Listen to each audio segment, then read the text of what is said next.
sing dibutuhke niku mboten kok perkara bondo pranata cicis. Alon-alon Bagong ora sah kesusu. Nun nggih. Karang cangkeme kejembaren e. Nek arep muni niku sok ketekuk-tekuk. Iya. Mboten perkara brana picis Prabaya. Jamrur.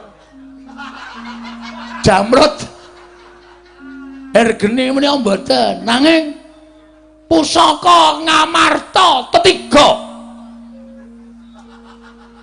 Isih tenang.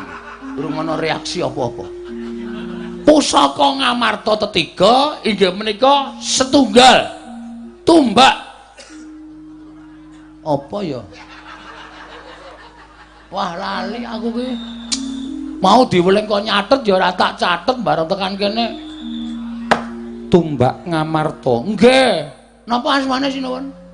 Tumbak Karawelang. Nah. Tumbak tempe Karawelang. Ora nganggo tempe. Oh iya, Ding. Tumbak Karawelang angka kalih payung motha.